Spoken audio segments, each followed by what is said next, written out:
విదేశాలకు మానవతా సాయంపై ట్రంప్ సర్కార్ కోత విధించిన కారణంగా 2030 నాటికి 1,40,00,000 మంది అదనంగా మరణించనున్నట్లు లాన్సెట్ మెడికల్ జర్నల్లో ప్రచురితమైన నివేదిక వెల్లడించింది.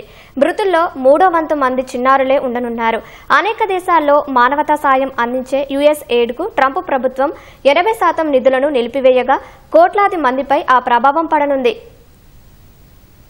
విదేశాలకు మానవతా సాయంలో కోత విధించాలని అమెరికా అధ్యక్షుడు డొనాల్డ్ ట్రంప్ తీసుకున్న నిర్ణయం లక్షలాది మంది ప్రాణాలను ప్రమాదంలో పడేయనుంది. ట్రంప్ తీసుకున్న నిర్ణయం కారణంగా 2030 కల్లా ప్రపంచవ్యాప్తంగా 1,40,00,000 మంది అదనంగా మరణించనున్నారని లాన్సెట్ మెడికల్ జర్నల్లో ప్రచురితమైన నివేదిక తెలిపింది. వీరిలో మూడో వంతు మంది చిన్నారులే ఉంటారని వెల్లడించింది. US agency for international development US aid కింద 80% కార్యక్రమాలను ట్రంప్ యంత్రాంగం నిలిపివేయనున్నట్లు అమెరికా విదేశాంగ మంత్రి మార్కో రూబియో మార్చిలో ప్రకటించారు. దీనివల్ల అల్ప, మధ్య ఆదాయ దేశాలపై భారీగా ప్రభావం పడింది. ఆరోగ్య రంగంలో ఆ దేశాల 2 దశాబ్దాల ప్రగతి వెనక్కి వెళ్లనుంది.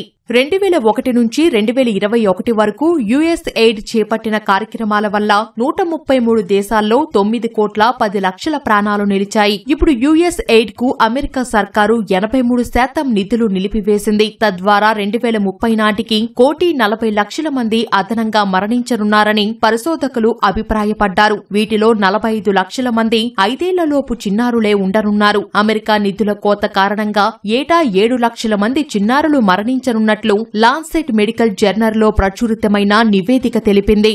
అమెరికా అధ్యక్షుడిగా ట్రంప్ రెండోసారి పగ్గాలు చేపట్టిన తర్వాత ప్రభుత్వ ఖర్చులు తగ్గించే బాధ్యతను ఎలాన్ మస్క్ కు అప్పగించారు. ప్రభుత్వ ఉద్యోగాలను భారీగా తగ్గించిన మస్క్ విదేశాలకు మానవతా సాయం అందించే యుఎస్ ఎయిడ్ నిధుల్లో కూడా 80% కోత విధించారు. 60కి పైగా దేశాల్లో యుఎస్ ఎయిడ్ మానవతా సాయం అందించేది. కెన్యా వంటి దేశాల్లో అమెరికా నిధుల కోత కారణంగా ఫుడ్ రేషన్స్ కనిష్ట స్థాయిలకు చేరుకున్నాయి.